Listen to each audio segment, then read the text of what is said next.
नमस्कार। पूज्यपाद गुरुमूर्ति श्री जनार्दन महाराज, इनके चरणों में नतमस्तक होता हूं।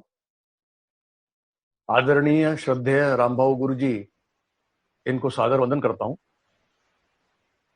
निरोगत्व के लिए योग परिचय इस शीर्षक के अंतर्गत आज से प्रारंभ हो रहे ऑनलाइन योग वर्ग में आप सभी लोगों का, जो अलग अलग जगहों से, अलग अलग शहरों से, शायद जो योग साधक प्रेमी सभी लोगों का मैं हार्दिक स्वागत करता हूं। जनार्दन स्वामी योगाभ्यास मंडल ये गत 70 वर्षों से निःशुल्क और निस्वार्थ रूप से योग प्रचार और प्रसार का काम कर रही है। इसी श्रृंखला में ये वर्ग हम ऑनलाइन करने जा रहे हैं और इसका कारण आप सब लोग जानते हैं। ये जो वर्ग होगा मुख्यतः जो स्वस्थ हैं, जिनको कोई गंभीर बीमारियां नहीं है, ऐसे लोगों को और अधिक योग से कैसे फायदा हो और उसकी जानकारी, योग का परिचय हो, इसके लिए किया जा रहा है। अन्य जगह कहीं योगाभ्यास का परिचय लिया हुआ है, वो लोगों के लिए मैं जरा बताना चाहता हूं कि जो कुछ आपको पढ़ाया जाएगा वो श्रद्धा से ग्रहण करने का प्रयास करें, क्योंकि कई चीजें जो होंगी वो आपके लिए नई होंगी और अक्सर हमारे मन में प्रतिमाएं होती है, कुछ जो हमने ज्ञान ग्रहण किया रहता है उसके अनुसार हम चीजों को आंकने की कोशिश करते हैं और इसलिए फिर इसमें कई चीजें, अच्छी चीजें छूट जाती है। इसलिए जरा धैर्य रखें और उपाय जरा श्रद्धापूर्वक ग्रहण करें। तो चलें इस वर्ग की शुरुआत करें। तो इस वर्ग की शुरुआत हम ईश्वर प्रणिधान से करते हैं। ईश्वर प्रणिधान ये बहुत महत्वपूर्ण विषय है योग अभ्यास के रूप से, क्योंकि जब हम इस विद्या का अभ्यास करने जा रहे हैं तो ईश्वर को अनन्य भाव से शरण जाना महत्वपूर्ण हो जाता है। वैसे भी हम दिन भर अलग अलग कामों में उलझे रहते हैं, तो मन को कहीं शांत करना, प्रसन्न करना, इसके लिए ईश्वर प्रणिधान नाम की प्रक्रिया 5 मिनट की होगी, वो हमको करना है। सभी लोग जो जुड़ गए हैं शांति से किसी भी सुखासन में बैठ जाएं, हाथ नमस्कार की स्थिति में ले लें और अब ईश्वर प्रणिधान के रूप में आपको जो कुछ बताया जाएगा उसको केवल दोहराना है। चलिए सुखासन में आ जाइए। पीठ रीढ़ सीधी है, आंखें हल्की सी बंद, श्वास प्रश्वास की ओर मन लगाइए। हर एक प्रश्वास के साथ शरीर को शिथिल और शिथिल छोड़ने का प्रयास कीजिए। संपूर्ण शरीर शिथिल शांत है, मन भी उसी के साथ शांत प्रसन्न। ईश्वर प्रणिधान संपूर्ण श्रद्धा भाव से खुले स्वर में दोहराना है। श्रीमन्नारायण नारायण हरि हरि, श्रीमन्नारायण नारायण हरि हरि, भजमन्नारायण नारायण हरि हरि, भजमन्नारायण नारायण हरि हरि, श्रीमन्नारायण नारायण हरि हरि, श्रीमन्नारायण नारायण हरि हरि, पद्मनारायण नारायण हरि हरि, पद्मनारायण नारायण हरि हरि, श्रीमन्नारायण नारायण हरि हरि, श्रीमन्नारायण नारायण हरि हरि, लक्ष्मी नारायण नारायण हरि हरि, लक्ष्मी नारायण नारायण हरि हरि, श्रीमन्नारायण श्रीमन्नारायण नारायण हरे हरे। विष्णु नारायण नारायण हरे हरे। विष्णु नारायण नारायण हरे हरे। श्रीमन्नारायण नारायण हरे हरे। श्रीमन्नारायण नारायण हरे हरे। शिव नारायण नारायण हरे हरे। शिव नारायण नारायण हरे हरे। श्रीमन्नारायण नारायण हरे हरे। श्रीमन्नारायण नारायण हरे हरे। सत्यनारायण नारायण हरे हरे। सत्यनारायण नारायण हरे हरे। श्रीमन्नारायण नारायण हरे हरे। श्रीमन्नारायण नारायण हरे हरे। यज्ञ नारायण नारायण हरे हरे। नारायण नारायण हरे हरे। श्रीमन्नारायण नारायण हरे हरे। नारायण।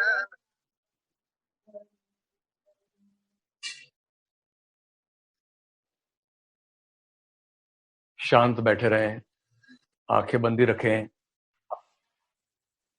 ईश्वर परिधान से मन शांत प्रसन्न हो रहा है और योगाभ्यास के लिए शरीर मन बुद्धि में सात्विकता का आविर्भाव होना बहुत जरूरी है। और इसलिए इसके पश्चात आंखें बंदी रखें और हम अब आगे की ओर बढ़ रहे हैं। एक आसन करने जा रहे हैं, लेकिन उसके पूर्व कुछ जरा आपसे बात करते हुए कुछ बताना चाहता हूं कि जैसे आप सब लोग अपने घर में हैं और जिस घर में आप रह रहे हैं उस घर को हम भली भांति जानते हैं। यानी आप जहां अभी यह योगासन का वर्ग कर रहे हैं, वहां की जगह, वहां का जो घर है, उसका रंग क्या है, उस कमरे का हम आंखें बंद करके अनुभव कर सकते हैं। आपके अगर बेडरूम में आप कर रहे हैं तो बेडरूम का अगर कोई रंग अलग होगा तो वो भी हम देख सकते हैं। इस घर में चीजें अलग अलग जगह रखी होंगी तो वो भी हम देख सकते हैं। जैसे टीवी कहीं रखा हुआ है तो मन की आंखें बंद हैं, आंखें बंद होने के बावजूद हम उसको देख सकते हैं। सोफा कहीं और है, महिलाएं हैं तो महिलाएं किचन की चीजें भी अनुभव कर सकती हैं। तो इस घर के बारे में, जिस घर में हम रह रहे हैं, आंखें बंद करके भी उसको देख सकते हैं, उसको अनुभव कर सकते हैं। और इसी कड़ी में एक घर और हमारे साथ में है, जिस घर को हम साथ में लेके चलते हैं और जिसको शरीर कहते हैं। तो इस घर के बारे में हमको कितना पता है? इस घर को हम देख सकते हैं क्या, अनुभव कर सकते हैं क्या? तो इस घर को जरा आज देखने की कोशिश करेंगे और उसका नाम है उत्थित विवेकासन। देखिए क्या करना है। धीरे से हाथ नीचे छोड़ दिए, अभी आपको केवल देखना है। मैडम अभी खड़े हो जाएंगी और खड़े होने के बाद में एड़ियां मिला लेंगे। एड़ियां मिलाने के बाद में अंगूठों में अंतर रखना है। हाथ नमस्कार में सीने के पास रखना है। दोनों हाथ कोहनियों से ढीले छोड़ना है, उसको टाइट नहीं रखना है। कंधे भी ढीले छोड़ना है और आंखें बंद। और अब आंखें बंद करने के बाद में जो जो कुछ कहा जाएगा उसको आपको केवल मन से करने की कोशिश करना है। जैसा जमेगा, जितना जमेगा। लेकिन एक ध्यान में रखना है, यह क्रिया आपके लिए नहीं है। तो ये करते वक्त आपको अगर किसी प्रकार की तकलीफ हो, आपको अगर अच्छा नहीं लगे, तो आप आंखें खोल सकते हैं। आंखें खोलने के बाद में आपको ऐसा लगे कि नहीं, मुझे खड़े रहने में तकलीफ है, तो आप नीचे बैठ सकते हैं। तो किसी प्रकार का आग्रह न करें, लेकिन ये आसन हम करने जा रहे हैं, इसका नाम है उत्थित विवेकासन, विवेक बुद्धि को जागरूक करने वाला। तो चलिए सब लोग खड़े हो जाएं, एड़िया मिला लें, अंगूठों में फासला रखें, दोनों तलपाओं पर समान रूप से संतुलित हैं क्या जरा देख लें, हाथ सीने के पास नमस्कार में ले लें और आंखें हल्के से बंद कर लें। अब आंखें बंद करने के बाद आंखें दो तरह से काम करती है। जब आंखें खुली होती है तो बाहर की दुनिया देख सकती है, लेकिन आंखें बंद करते से ही अंदर की ओर भी मुड़ सकती है और अंदर में जो कुछ चल रहा है, जो कुछ घटित हो रहा है, उसको देख सकती है। तो इसलिए अब आंखें बंद करने के बाद में अब देखिए जहां हथेली और सीना मिल रहा है वहां जरा मन ले जाने की कोशिश करिए, क्योंकि जो एक श्वास अंदर जाता है नथुनों से और बाहर आता है, उसके कारण वहां कुछ अनुभव में आता है। तो देखिए जब नथुने से श्वास अंदर जाता है तब सीना फूलता है, इसलिए हथेली और सीने का स्पर्श अधिक अनुभव में आता है। आ रहा है? और जब श्वास छूटती है तो सीना ढीला होता है और हमारे हथेली और सीने का स्पर्श में एक सहजता, एक तनाव मुक्तता का अनुभव आता है। आ रहा है क्या? जरा देखिए गौर से। और ये प्रश्वास की तरफ अधिक जरा ध्यान दीजिए, क्योंकि प्रश्वास के साथ में शिथिलता, सहजता, तनाव मुक्तता हर प्रश्वास के साथ में वृद्धिंगत हो रही है और सारे शरीर में फैल रही है। ऐसा भाव रखें, कल्पना दृढ़ करें और उसको होने दें जरा। तो धीरे धीरे पा रहे हैं कि हर प्रश्वास के साथ में सारा शरीर शिथिलता की ओर अग्रसर है। नहीं, शिथिल होते चले जा रहा है, शरीर शिथिल हो गया है। इस भाव के साथ में अब एक और चीज करने जा रहे हैं और वो है ध्यान की प्रक्रिया, जिसको कहते हैं अवयव ध्यान। यानी एक एक अवयव का नाम लूंगा, उस अवयव को वो मेरा है ऐसी अनुभूति होती है कि जरा देखने की कोशिश करेंगे। वहां मन ले जाना और मन से उसको देखने की कोशिश करते हुए और उसको फिर शिथिल छोड़ देना। तो जैसे मस्तिष्क का शीर्ष भाग, अपने बिल्कुल ऊपर का हिस्सा, इसको जरा मन से देखने की कोशिश करिए जरा। देख पा रहे हैं? तो उसको जरा ढीला छोड़िए। मस्तिष्क का दाहिनी ओर का हिस्सा, उसको देखिए जरा मन से, शिथिल छोड़ दीजिए। बाईं ओर का हिस्सा याद करिए, आपका हिस्सा है, आपका ब्रेन है, उसको याद करते हुए शिथिल छोड़ दीजिए। मस्तिष्क का पार्श्व भाग याद करिए, शिथिल छोड़ दीजिए। और ऐसा सारा का सारा मस्तिष्क अंदर से बाहर से बिल्कुल ढीला छोड़ दीजिए। और फिर अब कपाल के हिस्से में आ जाए, कपाल को बिल्कुल शिथिल छोड़ दें। और कपाल को शिथिल छोड़ने का पहला परिणाम ये होता है कि कपाल पर किसी प्रकार की शिकन नहीं है, यह अनुभव में आती है। दोनों भवों को विशेष रूप से शिथिल छोड़ दीजिए, क्योंकि भवों में तनाव बना रहता है, इसलिए उसको अधिक शिथिल छोड़ दीजिए। दोनों भवों के बीच की जगह भूमध्य, उसको याद कर लीजिए, उसको शिथिल छोड़ दीजिए। दोनों कनपटें याद करिए, आंख और कान के ऊपर का हिस्सा, उसको बाह्यता देखिए और उसको अंदर से भी ढीला छोड़ने का प्रयास करिए। दोनों आंखों को भी अंदर से ढीला छोड़ने का प्रयास करिए, मानो दोनों आंखों की पुतलियां बिल्कुल स्थिर हो गई है, उनकी हलचल समाप्त हो गई है। और अब दोनों आंखों की पलकों का जो स्पर्श हो रहा है उसको मन ले जाए। दोनों कानों को देखो जरा, अपने कान, हर एक के कान अलग अलग हैं, उसके रंग रूप आकार अलग अलग है, लेकिन वस्तुतः कान तो अंदर में है। और कानों के छेदों से मन को अंदर की ओर ले जाने का प्रयास करिए, क्योंकि मन तो कहीं भी जा सकता है। और हो जाने दीजिए अंदर तक, गले तक उसकी अनुभूति होने दीजिए। नथुनों से अंदर की ओर जाइए और अंदर जाते हुए देखिए वो नथुने कहां तक जाते हैं, जीवा के मूल तक। हम देख पा रहे हैं क्या उस मार्ग को? और फिर वहां से जीवा शिथिल छोड़ दीजिए, दंत पंक्तियां शिथिल छोड़ दीजिए, मुख पोकली शिथिल छोड़ दीजिए। और फिर ओठों के रास्तों से बाहर आते हुए दोनों ओठों को एक दूसरे पर देखा हुआ देखें और वो ओठों को एक दूसरे पर रखे, उसका अनुभव करिए जरा, उसको शिथिल छोड़ दीजिए। दोनों गालों को अंदर बाहर से ढीला छोड़िए और लटकने दीजिए, मानो ढीले छूटते हुए लटक रहे हैं, ऐसा अनुभव होने दीजिए। हनु से लेकर कनपट तक का हिस्सा, उसको भी याद कर लीजिए। और ऐसा सारा चेहरा, जिस चेहरे को हम रोज आईने में न जाने कितने बार देखते हैं, ये मन के आईने में जरा देखने की कोशिश तो करिए, जरा दिख रहा है क्या? गला कंठ के साथ आ जाइए, उसको शिथिल छोड़ दो, पूरी गर्दन शिथिल छोड़ दीजिए, सर सारे स्नायु पुंजों के साथ में। अब पूरी रीढ़ का अवलोकन कर लेते हैं जरा, गर्दन से लेके पुट्ठे तक हर कटेरू से उसको शिथिल छोड़ते हुए आना है। गर्दन के हिस्से में स्थित सारे कटेरों को शिथिल छोड़ दीजिए, पीठ के हिस्से में उसको शिथिल छोड़ दीजिए, कमर के हिस्से में जो है उसको शिथिल छोड़ दीजिए, कटीर वलय को शिथिल छोड़ दीजिए, और फिर आखिरी में जो पूंछ बन रही है उस पूंछ तक मानो पूरी रीढ़ शिथिल छोड़ दी। अब इसी तरह से हमारे पीठ का जायजा लेंगे जरा, स्कंद वलय से यानी पेक्टोरल गर्डल से कटीर वलय तक सारी पीठ, उसको याद करिए और उसको शिथिल छोड़िए मनी मन। दोनों बगलों से दोनों कमर तक का हिस्सा याद करिए, उसको शिथिल छोड़ दीजिए।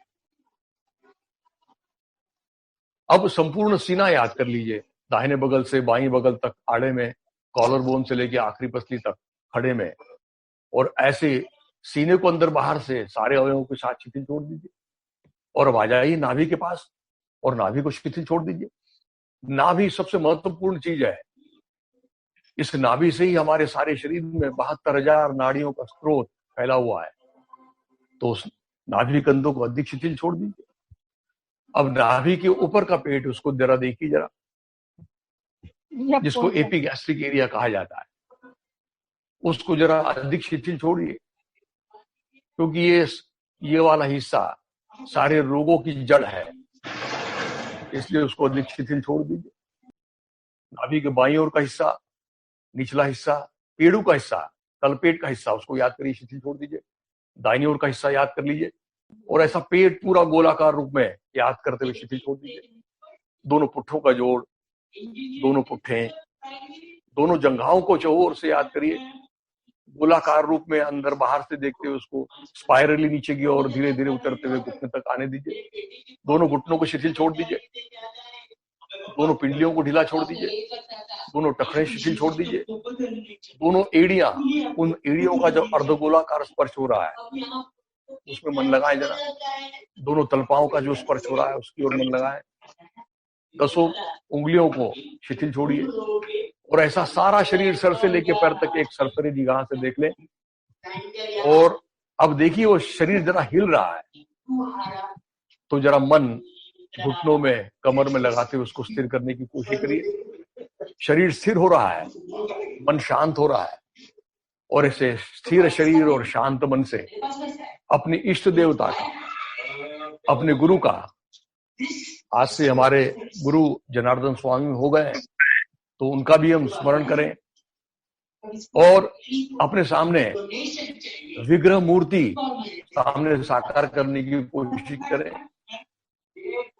और उन विग्रह मूर्ति के मानो हम पादांगुष्ठ देख रहे हैं, और उन पादांगुष्ठ के ऊपर हमने अपना माथा टेक दिया है, और उनके चरणों में एक संकल्प अर्पण कर रहे हैं। जो अभी मैं कहूंगा उसको आपको केवल मन ही मन कहना है, ओठ भी नहीं खोलना है, केवल मन ही मन कहना है कि हे स्वामी जी, हे इष्ट देवता, जीवन में समाधान, सुख और निरोगी अवस्था प्राप्त होने के लिए यथाशक्ति क्यों न हो, किंतु निरंतर योगाभ्यास कर पाऊं, ऐसी प्रेरणा तथा बल प्रदान कीजिए।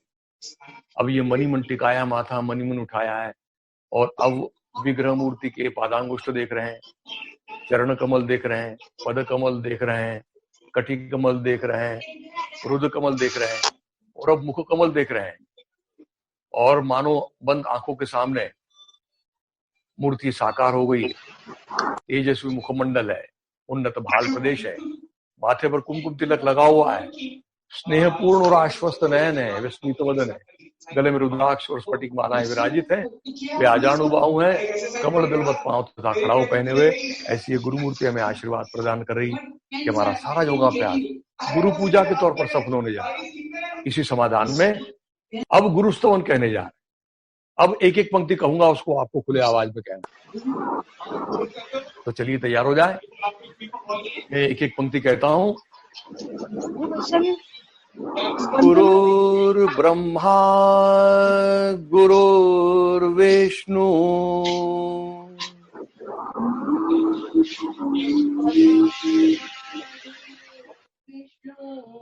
गुरुर्देवो महेश्वरः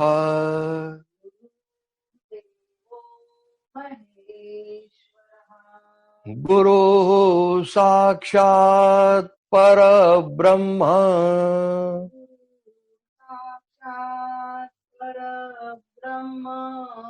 तस्मै श्री गुरवे नमः।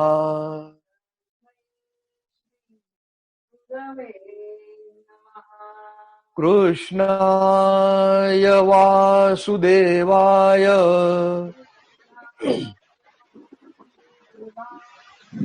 हरये परमात्मने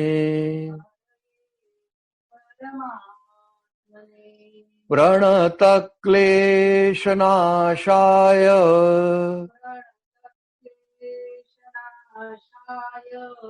गोविन्दाय नमो नमः।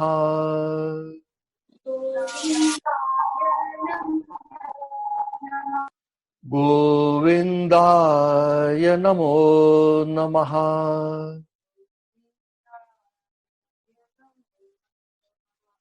गोविन्दाय नमो नमः।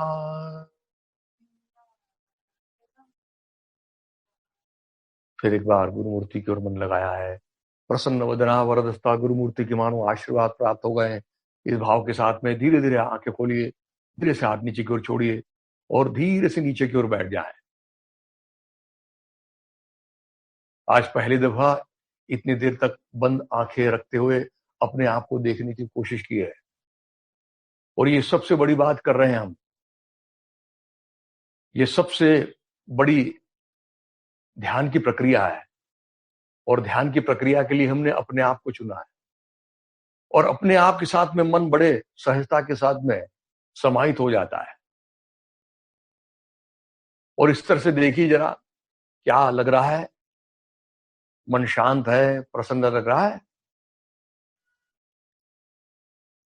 तो चलिए अब योगाभ्यास के लिए तैयार हो जाते हैं। ये सबसे बड़ी बात है।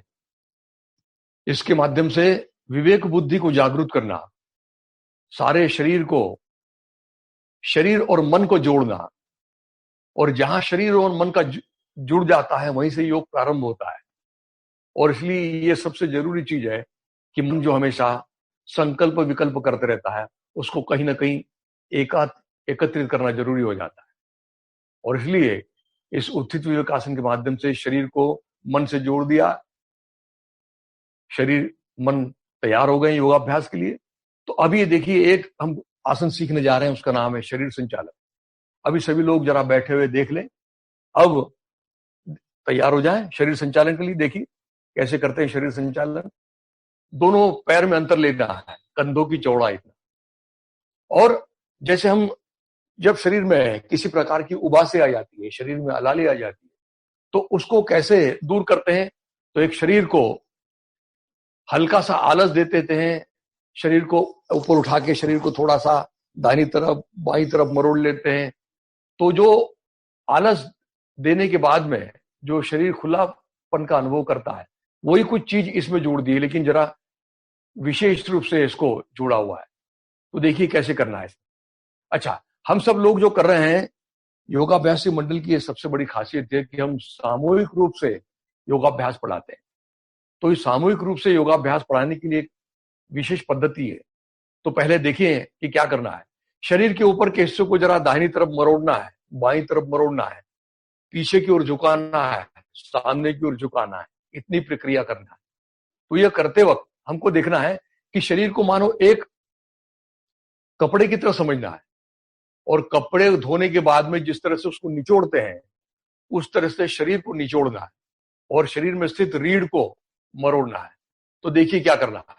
अब ये दाहिनी तरफ मरोड़ना है हमको, तो दाहिना हाथ पीछे की ओर से जाएगा, बायां हाथ सामने की ओर से जाएगा और फिर उसको लपेट लेंगे। चलिए करिए, ये देखिए। और ये सारी चीजें हम अंक के साथ में करेंगे। एक, ऐसा लंबा अंक दूंगा। तो अभी आप सिर्फ देख लें इसको कैसे कर रहे हैं। अब इन्होंने लपेट लिया है और लपेटने के बाद में अब मरोड़ना प्रारंभ कर रहे हैं। तो कमर के ऊपर का हिस्सा, फिर पीठ का हिस्सा, फिर कंधे, गर्दन, ऐसे सारे शरीर को मरोड़ लेंगे। तो गर्दन को और कंधे को पीछे की ओर मरोड़ते वक्त स्वाभाविक रूप से हमारी जो कमर जो है वो कमरे चली जाती है उसके साथ में पीछे की ओर। तो कमर को सामने धकेलना और गर्दन कंधों को पीछे धकेलना है, तो एक मरोड़ सारे शरीर में उत्पन्न हो जाएगी। और ऐसा कुछ क्षण देखने के बाद में वापस आ जाना है। देखिए वापस आ रहे हो, 2, 3 में इसी तरह से बाईं तरफ जाना है, बाएं हाथ पीछे से, दाहिना हाथ सामने से, 3। जब तक लंबा अंक दिया जाएगा तब तक आपको पूरी प्रक्रिया करना है। कोई भी क्रिया झटके के साथ में नहीं करना। कर लिया। अब देखिए लपेटने के बाद में अब मरोड़ना प्रारंभ कर रहे हैं। कमर का हिस्सा, पीठ का हिस्सा, फिर बाएं कंधे को ढकेल रहे हैं, फिर ठुड्डी को मरोड़ रहे हैं, और इतना ही नहीं तो आंखों को भी मरोड़ रहे हैं और कमर को सामने ढकेल रहे हैं, गर्दन कंधे को पीछे ढकेल रहे हैं। ऐसा करने के बाद धीरे से वापस आ जाएंगे। 4,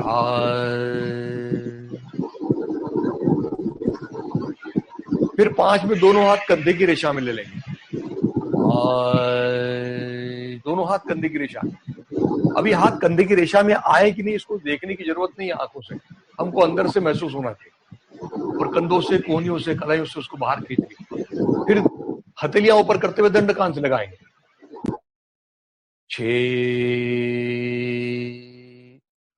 अब यहां जरा देखना है कि दंड कान से लगा देना है, कोहनियों से हाथ सीधे रखना है, और ऐसा रखने के बाद में शरीर को सीधे के सीधे 7 के अंक में दाहिनी तरफ झुकाएंगे।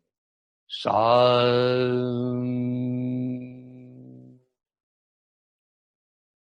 देखिए थोड़ा सा करना है लेकिन दंड कान से अलग नहीं होंगे, कोहनियों से हाथ मुड़ेंगे नहीं और ना ही ताकत लगाएंगे। और यहां कुछ क्षण रुकने के बाद में वापस आ जाएंगे। अब बाईं तरफ चलते हैं। 9। देखिए धीरे धीरे जा रहे हैं लेकिन बिल्कुल सीधे के सीधे जा रहे हैं। कहीं सामने नहीं आ रहा है, कमर सामने नहीं झुक रही है। और फिर यहां शरीर को शिथिल छोड़ देना है, कुछ क्षण रुकना है, फिर वापस आ जाना है। 10, वापस आ गए। अब इसी शरीर को जरा पीछे की ओर ले जाएंगे, तो पुट्ठों को, कमर को सामने ढकेलेंगे और हाथ के ऊपर के जो कान दबाए हो, कान के ऊपर हाथ जो दबाए वो वैसे ही रहेंगे, और उस स्थिति में जितना पीछे झुक सकते हैं झुकेंगे। चलिए 11, ये जा रहे हैं पीछे की ओर, हाथ कान से अलग नहीं हुए हैं, कमर पुट्ठों को सामने ढकेल रहे हैं, और फिर कुछ क्षण रुका है, फिर वापस आ जाएंगे। 12, सीधे हो गए। और अब 13 के अंक में केवल कमर के जोड़ से नीचे की ओर झुकना है, दंड कान से लगे रहेंगे, और पहले मानो सारे शरीर के ऊपर के हिस्से को समानांतर बनाएंगे। देखिए 13, ये सामने आ रहे हैं, सामने आ रहे हैं। अब देखिए आते हुए जमीन से समानांतर किया है, दंड कान से और अधिक लगा है, और रुके वहां पर जरा, और उसके बाद में फिर धीरे धीरे नीचे की ओर जा रहा है, बिल्कुल ढीला छोड़ दिया। और ऐसा ढीला छोड़ने के बाद में यहां कुछ क्षण रुकेंगे, और रुकने के बाद में फिर वापस आएंगे। तो ये दंड कान से लगाते हुए वापस आ रहे हैं। 14, देखिए कैसे आ रहे हैं, समझ लीजिए जरा। और फिर अब वापस आ रहे हैं। 15, दंड कान से कंधे की रेशा में लाए, और फिर हथेलियां नीचे करते हुए नीचे की ओर। 16, तो चलिए तैयार हो जाए, अब आप लोगों की बारी है, सब लोग तैयार हो जाए। हो गए तैयार? दोनों पैर में अंतर ले ले। अंतर कितना लेना है? कंधों की चौड़ाई इतना अंतर लेना, ले लिया। दोनों हाथ कमर के पास में है। तो अब मरोड़ने जा रहे हैं कमर के ऊपर, इसको ऊपर के हिस्से को दाहिनी तरफ।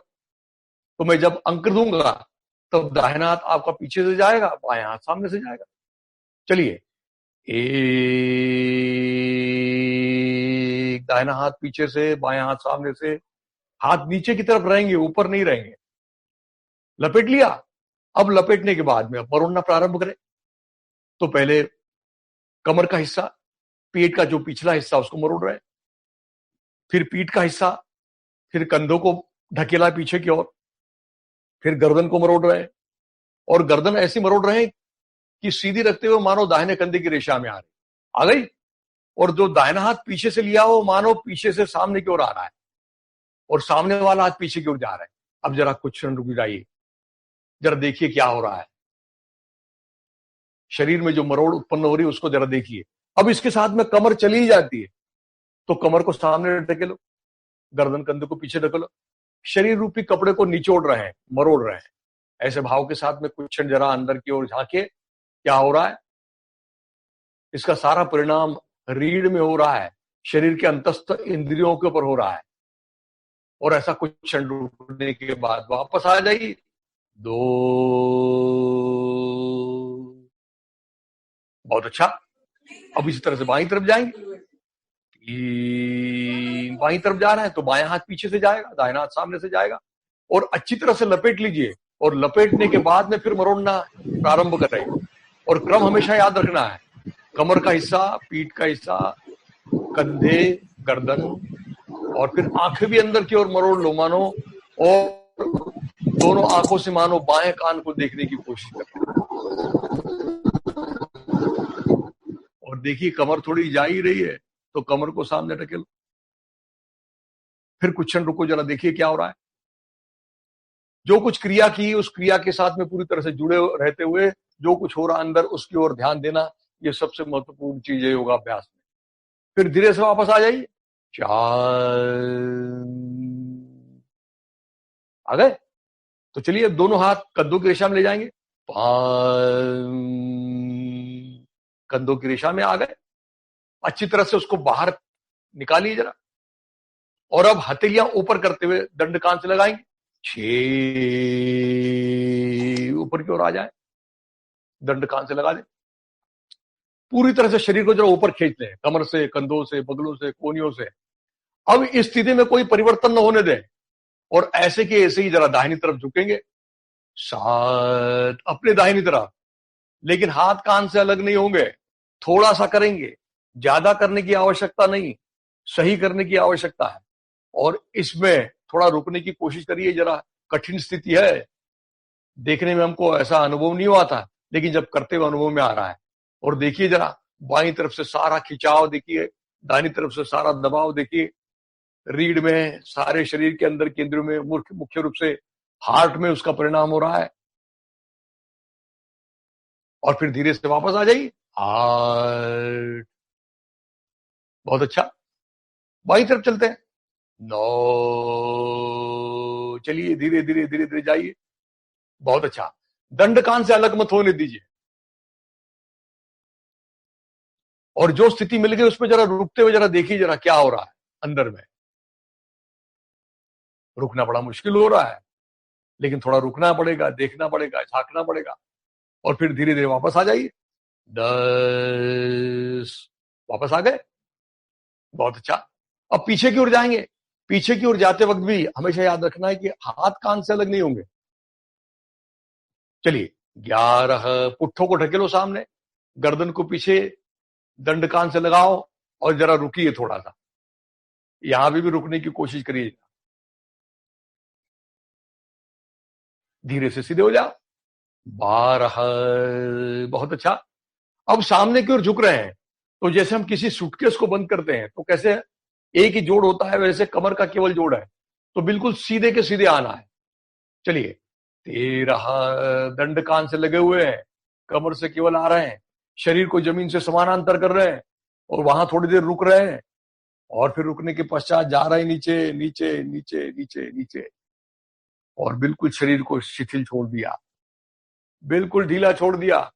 इतनी देर तक हाथ ऊपर रखे थे तो कंधों में थोड़ा दर्द आ गया था, तो कंधों को ढीला छोड़ दो।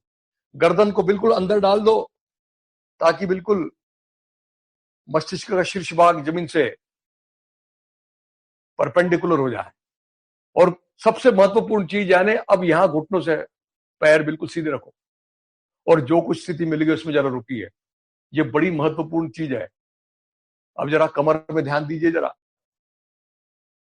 और अब नीचे झुकने के कारण एक और चीज हो रही है। क्या हो रहा है? तो हाथ की उंगलियां भारी हो रही है, चेहरा भारी हो रहा है, आंखें भारी हो रही है, सारा शुद्ध खून प्रचुर मात्रा में आपके मस्तिष्क में आ रहा है, अपने ज्ञानेंद्रियों की तरफ आ रहा है, और इसलिए उसके कारण हमारे मस्तिष्क की क्षमताएं बढ़ेंगी, एक उत्साह की अनुभूति होगी, और मुख्य रूप से उम्र के साथ में जो कमर में एक जकड़न सी होती है, वो जकड़न दूर होगी। और ऐसा कुछ क्षण रुकने के लिए बाद दंड कान से लगाएं और बिल्कुल सीधे होते हुए ऊपर की ओर आएंगे। 14 समानांतर करें, फिर धीरे धीरे ऊपर आए, फिर धीरे धीरे ऊपर आए। आ गए? बहुत अच्छा। अब दोनों हाथ कंधे की रेखा में ले लेंगे। 15, हथेली आकाश की तरफ ही है, और जब हम नीचे आएंगे तब नीचे की ओर जाएंगे, हथेली नीचे करते हुए। 16, बहुत अच्छा। धीरे से नीचे की ओर बैठ जाए। इस आसन से क्या होने वाला है? सबसे महत्वपूर्ण चीज, यानी सभी प्रकार की जड़त्व दूर होने वाला है। स्थूलता, वात विकार, सारे शरीर की नस नाड़ियां खुली होने वाली है, मल शुद्धि होने वाली है। इसमें रक्ताभिसरण अच्छा होता है, इसलिए रक्त की शुद्धि होती है, और इसलिए बहुआयामी ये बहुत महत्वपूर्ण और बहुत सुंदर, जैसे ये वार्मिंग अप एक्सरसाइज है, शरीर को हम खोल रहे हैं। तो जैसे हम इस स्थिति में हमने ये किया है, वैसे एक और शरीर संचालन की स्थिति हम देख लेंगे कि जैसे हमने 7 और 9 में जो दाएं बाएं झुके थे, उसमें हमको बहुत तकलीफ हुई, तो ये चीज हम पीठ के बल भी कर सकते हैं। तो जरा देख लें इसको कैसे करते हैं, और जल्दी से उसको भी हम कर लेंगे। देखिए, अब मैडम पीठ के बल सो रही हैं, तो पीठ के बल सोने की प्रक्रिया समझ लें। इस तरह सोने के बाद में एड़ियां मिला लेंगे, अंगूठे मिला लेंगे, दंड कान से लगाएंगे, और टखनों से पैर अपनी तरफ रखेंगे। हमेशा याद रखें कि पैर ढीले न छूटे। और ऐसा करने के बाद में देखिए ये क्या करने वाले हैं। जैसे हम दाएं बाएं झुके थे, उसी तरह से शरीर को हम थोड़ा दाएं बाएं ले जाएंगे। तो अब ये दाहिनी तरफ ले जाएंगे, तो दाहिनी तरफ ले जाएंगे तो क्या करना पड़ेगा? ये देखिए, जरा गर्दन उठाएंगे, कंधे उठाएंगे, और थोड़ा सा दाहिनी तरफ रखेंगे, और फिर पीठ को थोड़ा सरका के दाहिनी तरफ रख देंगे। ऐसा 3 बार करेंगे। गर्दन कंधे उठाएं, और फिर थोड़ा सा पीठ को सरका के शरीर को दाहिनी तरफ रखें, कमर का ऊपर का हिस्सा, फिर उसको भी ले जाएं, फिर से एक बार। ऐसा 3 बार करना है, और एक कर्व शरीर में ऊपर के हिस्से में निर्माण करना है। और फिर जैसे ऊपर का हिस्सा ले गए, वैसे निचले हिस्से को भी ले जाना है। तो अब दाहिना पैर थोड़ा सा ऊपर उठाएंगे, दाहिनी तरफ रखेंगे, बायां पैर मिलाएंगे, दाहिना पैर लेंगे, दोनों पैरों को मिलाते हुए चलना है, मिलाते हुए चलना है, और ऐसा 3 बार करेंगे, और फिर इसमें आराम करेंगे। शरीर में जहां कहीं भी स्ट्रेस है, तनाव है, वो तनाव को निकालने की ये बहुत सुंदर प्रक्रिया है। जिनको उच्च रक्तदाब की तकलीफ होती है, जिनको किडनीज की तकलीफ है, जिनको मधुमेह में है, ऐसे सारे लोगों को ये चीज करनी चाहिए, जिसके कारण हमारे शरीर में उत्पन्न हुआ मन के माध्यम से जो तनाव है, वो तनाव दूर हो जाता है। ऐसा कुछ क्षण रुकने के बाद में धीरे धीरे वापस आ जाएंगे। बायां पैर लेंगे, दाहिना मिलाएंगे, और उसको मिलाते हुए 3 बार जैसे गए थे वैसे आ जाएंगे वापस। फिर से गर्दन कंधे को उठाएंगे, और फिर उसको जरा रखेंगे, पीठ सरकाएंगे। ऐसा 3 बार करेंगे। बात समझ में आ गई? जरा इसको करने की कोशिश करेंगे। आ जाइए जल्दी से। पीठ के बल सो जाए, पीठ के बल सो जाए। सो गए? दंड कान से लगा दे, शरीर को जरा ऊपर खींच ले, शरीर ऊपर का, और पैर मिला के रखें, अंगूठे मिला के रखें, और अंगूठे मिलाने के बाद में अब दाहिना पैर दाहिनी तरफ लेंगे। पहले कमर के ऊपर के हिस्सों को दाहिनी तरफ लेंगे, इसलिए गर्दन कंधे उठाओ, और फिर थोड़ा सा दाहिनी तरफ रखो और पीठ को खसकाओ। फिर गर्दन कंधे ऊपर उठाओ और बाई दाहिनी तरफ रखो। कर सकते हैं अपने शरीर को उठा के थोड़ा रखना। देखिए जरा कर्व बनने दीजिए जरा। और फिर अब दाहिना पैर लीजिए, दाहिनी तरफ बायां पैर मिलाइए और जाइए जरा, और ऐसे सारे शरीर का कर्वेचर बनने दें, दाहिने हाथ की उंगली से लेके बाएं पैर की उंगली तक एक सारे बाईं तरफ से खिंचाव है, दाहिनी तरफ से दबाव है। और इस स्थिति में सारे अवयव हमारे जमीन से बिल्कुल नीचे की ओर चिपक गए, और ये सारे लिगामेंट मुख्य रूप से देखिए हार्ट के ऊपर, पैनक्रियाज के ऊपर, किडनीज के ऊपर और पैर के नसनाड़ियों के ऊपर सुंदर प्रभाव पड़ रहा है। जरा देखिए, इसमें रुक सकते हैं थोड़ा सा? दिखने में बड़ा आसान लगता है, लेकिन ये चीज करते वक्त हम देखेंगे कि थोड़ा सा मुश्किल पड़ता है। दंड कहां से लगे हुए, दोनों पैर मिले हुए, सबसे जरूरी चीज। बहुत अच्छा, ऐसा थोड़ा तनाव दबाव देख लिया तो शरीर खुलते हुए जरा अनुभव में आ रहा होगा। अब धीरे धीरे बायां पैर उठाइए, बाईं तरफ लीजिए, दाहिना पैर मिलाइए, बायां पैर लीजिए, दाहिना पैर मिलाइए, धीरे धीरे वापस आइए। उसी तरह से अब ऊपर का हिस्सा, गर्दन कंधे को थोड़ा सा ऊपर रखो, उठाओ, थोड़ा सा बाईं तरफ रखो, और जैसे गैसे वैसे 3 बार में वापस आने की कोशिश करें।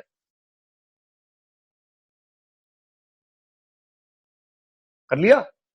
तो चलिए बाईं तरफ। अब गर्दन कंधे को उठाओ, बाईं तरफ चलो, 3 बार करें। अच्छा, शरीर को हम उठा सकते हैं कि अपने शरीर को जरा देखें और उसको जरा ले जाए बाईं तरफ। जो हमने खड़े होकर किया थी वही प्रक्रिया कर रहे हैं। अब बायां पैर बाईं तरफ ले जाओ, दाहिना मिलाओ, बायां पैर बाईं तरफ, दाहिना मिलाओ, बायां पैर बाईं तरफ, दाहिना मिलाओ।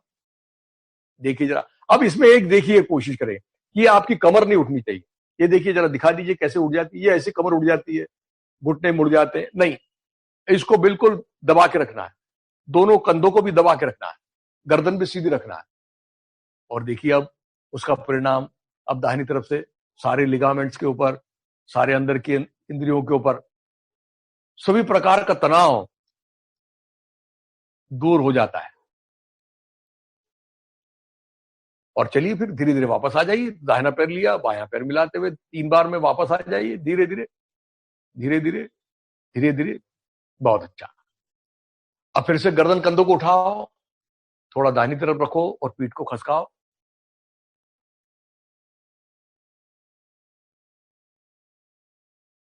बहुत अच्छा। अब धीरे से बाईं करवट लो, देखिए, और बाईं करवट लेके धीरे से उठ के बैठ जाओ।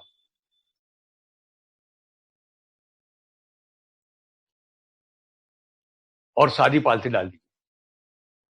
अब हम अपने वर्ग की समाप्ति की ओर चल रहे हैं, तो समाप्ति हम ओंकार जाप से करेंगे। कोई भी सुखासन में बैठ जाए, जिनको पद्मासन आता है वो पद्मासन करें, जिनको नहीं आता है वो सादी पालथी डाले। लेकिन सबसे जरूरी चीज जो है कि रीढ़ सीधी रखें, और अब दोनों हाथों की ऐसी ध्यान मुद्रा बना ले। अंगूठा और तर्जनी शुरुआत में लगा दें, या फिर तर्जनी का उद्गम अंगूठे के उद्गम स्थान में लगा दें।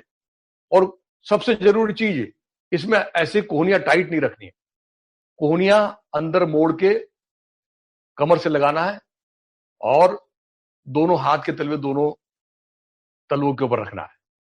रख दिया? तो अब हम ओंकार जाप करने जा रहे हैं। तो ओंकार जाप हम जब करते हैं, तो जब ओ कहने के लिए ओठ खोलते हैं, और ओठ जब बंद करते हैं तब म हो जाता है। और ध्वनि कब निर्माण होता है? जब हम श्वास छोड़ते हैं तब ध्वनि निर्माण होता है। तो ओंकार कहते हैं यानी हम श्वास छोड़ते हैं। तो एक ओंकार लंबा कहना है, और कहने के बाद में जब श्वास का घड़ा खाली हो जाएगा तो फिर ओठ बंद रखते हुए नाक से पूरी तरह श्वास अंदर लेंगे, और फिर दूसरा ओंकार कहेंगे। और जब ओंकार कहेंगे तो केवल कहना नहीं है, तो अपने ओंकार को कहते वक्त अपने ओंकार को सुनना भी।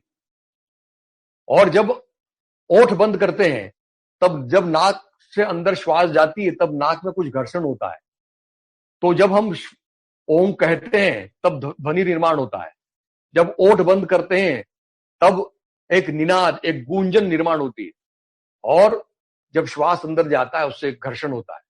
तो ऐसे ध्वनि, नाद और निनाद, इनके साथ में नादानुसंधान हम करने जा रहे हैं। मैं एक ओंकार करता हूं और फिर आप उसके बाद में ओंकार हरिओम कहने तक कहेंगे। देखिए कैसे उसको सुन लीजिए। अब मैं आधी देर ओ कहना, आधी देर म कहना। ओ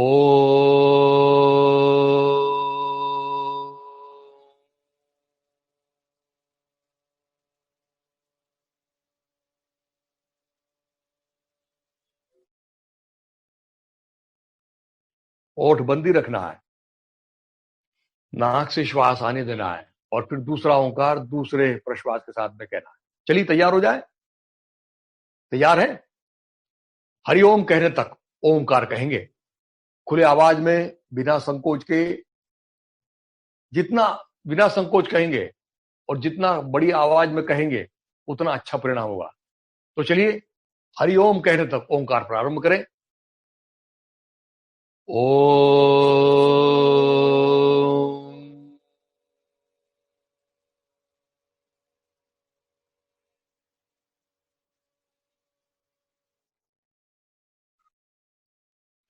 ओम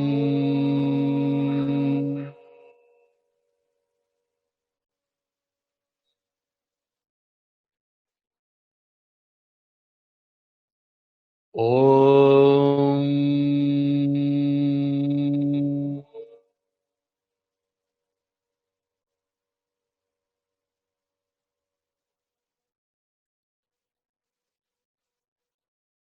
ओम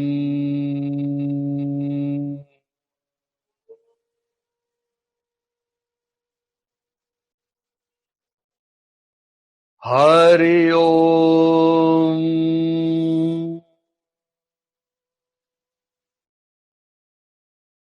आंखें बंदी रखें। हमने ओंकार करना बंद कर दिया है, फिर भी एक ओंकार अंदर में गूंज रहा है, उसको अनुभव करने की कोशिश करें। ओंकार करने के कारण शरीर, मन, मस्तिष्क में कुछ विशेष कंपनों की अनुभूति हो रही है। देखिए मन शांत हो रहा है। मन दोनों भवों के बीच में केंद्रित कर दीजिए। शरीर की स्थिरता का, मन की शांतता का, प्रसन्नता का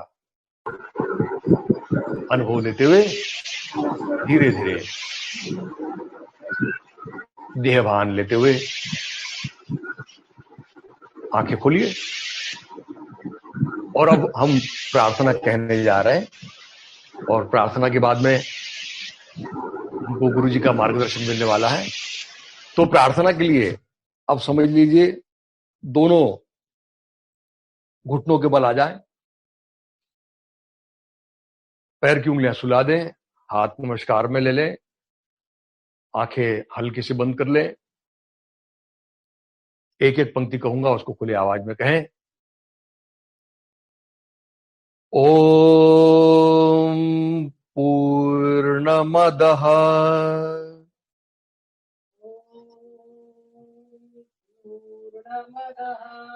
पूर्णमिदं पूर्णात् पूर्णमुदच्यते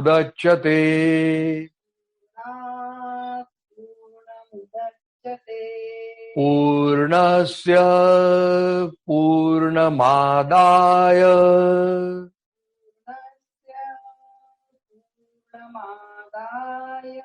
पूर्णमेवावशिष्यते।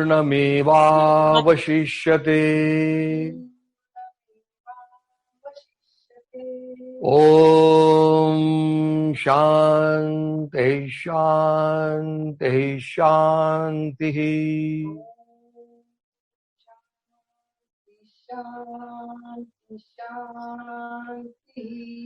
सद्गुरु श्री जनार्दन स्वामी महाराज की जय।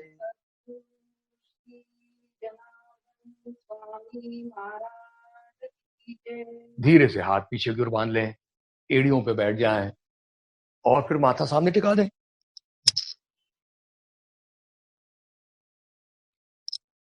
धीरे से माथा उठा लें, आराम से बैठ जाएं, कोई भी सुखासन में बैठ जाएं।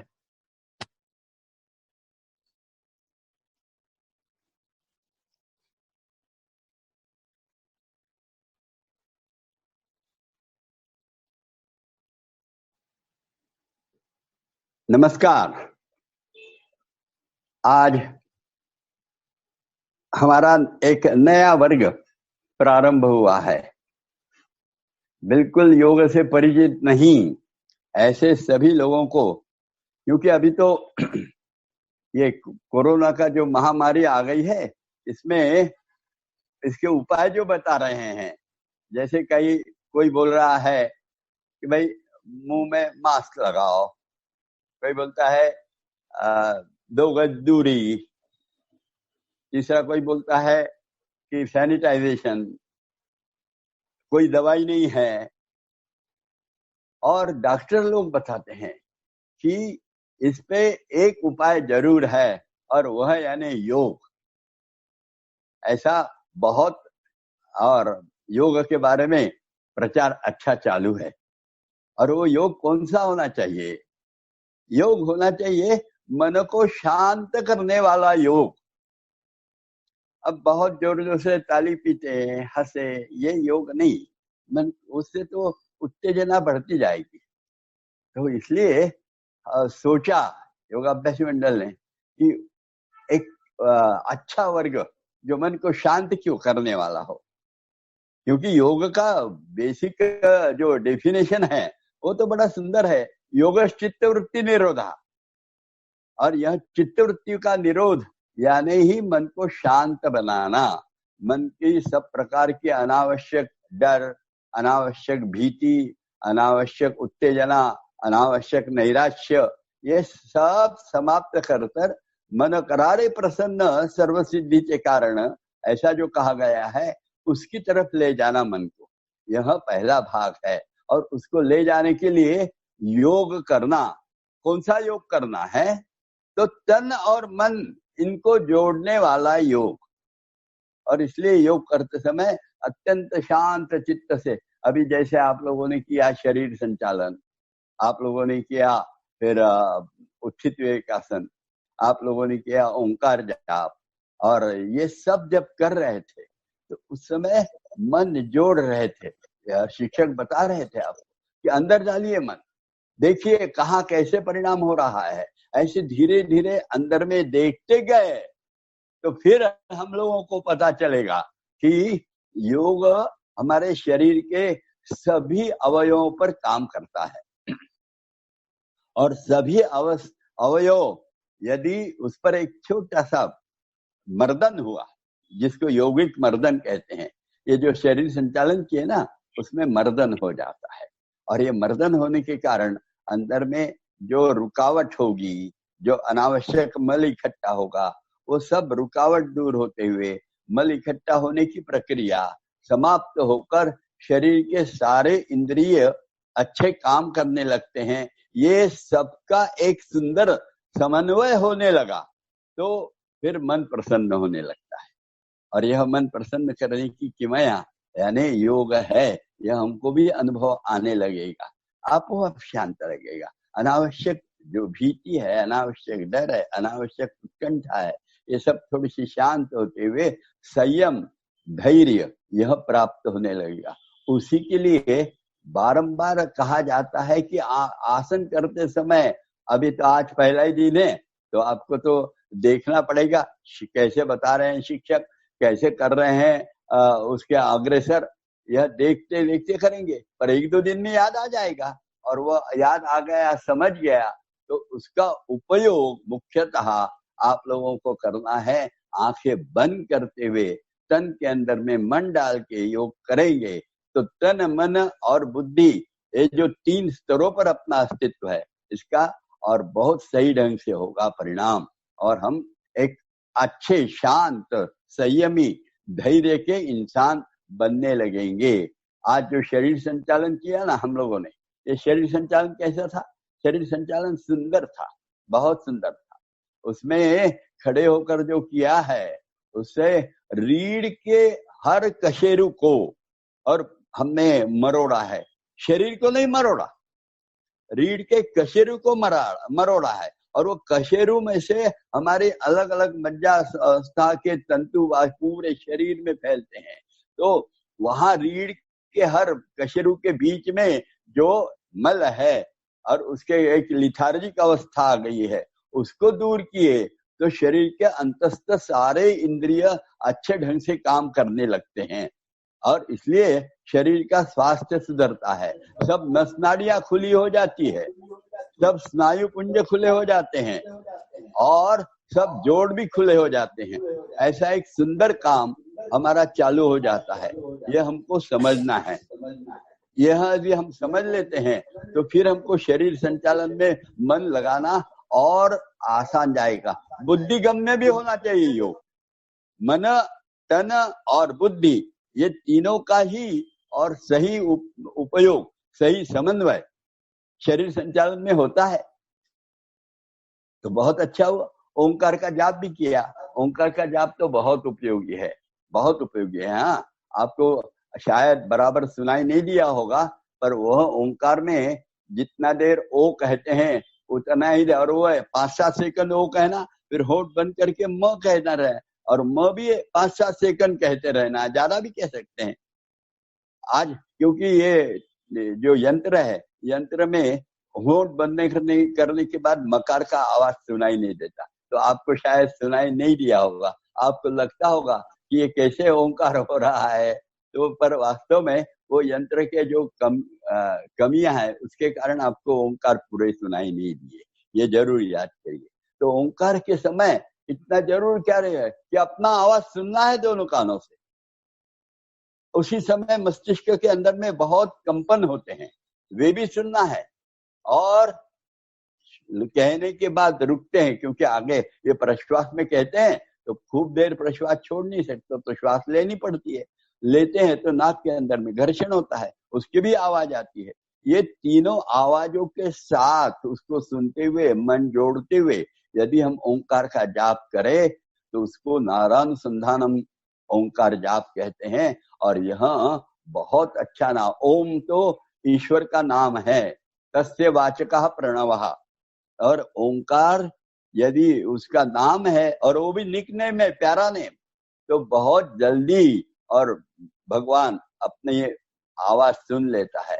लोग कहते हैं भगवान आते नहीं, द्रौपदी की तरह हम बुलाते नहीं, ऐसा मैंने एक भजन सुना था, आपने भी सुना होगा।